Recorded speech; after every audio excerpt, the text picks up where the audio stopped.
Hello guys, welcome back to my channel once again. I'm Loretta Sechua, and today's video I want to show you how to make money online through your mobile money. The person trying to say kwan ya obefa so obenye sika ewo online na yetua oka through your mobile money. So oda wakeke that is scanner. Yeah, obeye ni say obeko be a cosmetic shop. The entire make us a cosmetic shop and say enye pomade enku bebre ena opa wunya eya ho ye den pa ana se deodorant ye obi wo hono ma o deodorant bi wa esa obepa wunya bi ebi ti se spray ye o spray bebre wa what se ehwam ebi afa wo honi mu pe obusa wunya bi na makwa akohia bi ana se ukọ boutique shopper entare ana bags a efe empaboa so what I say na what taking the pictures utimi call supermarket your oats your nuane ahodo ahos bebre ohonoma enye easy se ukọ ya no bonya ato eya na ho ye din pa enti saa nnuoma no ukọ na ukonye bi na price no enye high e wo low kakra na what take ade any picture na ade abeto WhatsApp or your Facebook page. Into the better ade abani se odo contact ebeguase de tieni bia auto ade ne 30 cedis ana auto ade ne 50 or upwards oba na the 20 cedis or 30 cedis atuso ode tuso a me to no meso se me pa cho onti me de me pa de efopa me penti so me fro se me pa cho onti me so ebi abetime so abeka no na aka 20 cedis that's your bonus wonfa so a wanya waso no ene 20 cedis entime mfa ne say a day product a obe posti ewo Facebook or your WhatsApp status no utimi sell nioma 10 wanya with 200 Ghana cedis na me purchase you can make it online through your mobile money no wanya entini nipa no ebefa o contact no wafro esimesi me pacho me pe wa yiwe yo eyesen no abonebo na wa send you sika no ebi adekro no wonya nkoto mfa mbetu fie ti eno anse wo yi sika na wakoto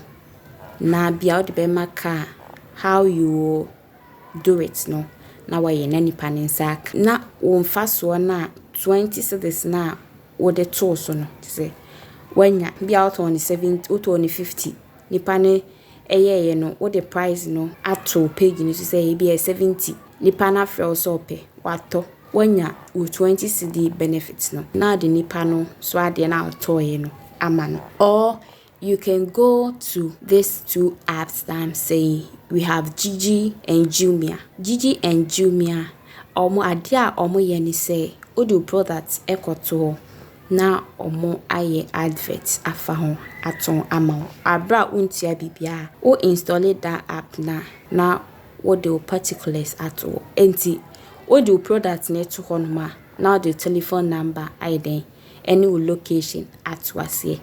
enti say ye bag say ye mpaboa say ye shoes say ye oats ana enuane bia you see say ne pe enye easy to get ana spray bia office shampoo perfume bia shem deodorant bia ohwa wo di fa omoto ma emma any rashes enku bia osra embe power skin